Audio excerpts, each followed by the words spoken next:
12 ইনিংসের 5টি সেঞ্চুরি। শুভমান গিল যেন ছুটছেন উড়ন্ত ইউনিকর্ন হয়ে। তার হাতে থাকা কাঠের টুকরোর আঘাতে তিনি ইতিহাসের নতুন সব অধ্যায়ের রচনা করছেন। ভারতের টেস্ট ক্রিকেটকে দেখাচ্ছেন নতুন দিনের উষার আলো। ওয়েস্ট ইন্ডিজের বিপক্ষে দিল্লি টেস্টের দ্বিতীয় দিন 3 অঙ্কের সেই ম্যাজিক্যাল ফিগার আরও একবার ছুঁয়ে দেখেছেন শুভমান গিল। এ নিয়ে ক্যারিয়ারের 10ম টেস্ট সেঞ্চুরি তুলে ফেলেছেন তিনি, যার মধ্যে 5টাই এসেছে চলতি বছরে। এমনকি ভারতীয় অধিনায়ক হিসেবে দ্বিতীয় দ্রুততম সময়ে তিনি 5টি সেঞ্চুরি হাঁকানোর রেকর্ড করেছেন। তার উপরে ভারতীয় অধিনায়ক হিসেবে রয়েছেন স্রেফ সুনীল গাভাস্কার। 10 ইনিংসের মধ্যে তিনি 5টি শতক যুক্ত করেছিলেন তার নামের পাশে। যে কাজটা করতে বিরাট কোহলির প্রয়োজন হয়েছিল 18টি ইনিংস। শুধু কি তাই, গোটা পৃথিবীর মধ্যে শুভমান গিল এখন তৃতীয় অধিনায়ক হিসেবে দ্রুততম সময়ে 5টি শতকের রেকর্ড করেছেন।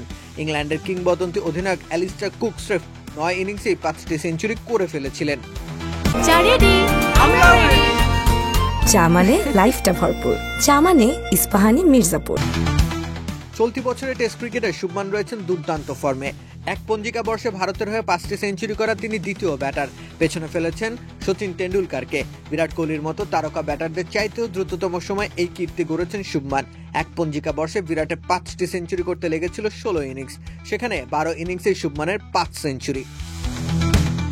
1997 সালে সচিন টেন্ডুলকার 4টি সেঞ্চুরি করতে পেরেছিলেন 17 ইনিংস খেলার পর।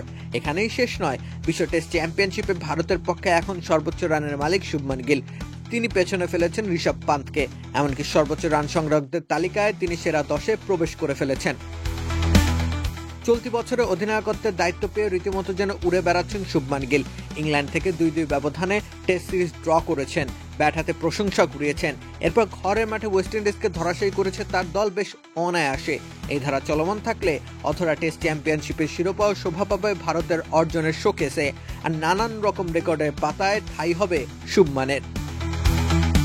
রাকিব হোসেন রুম্মান, খেলা 71।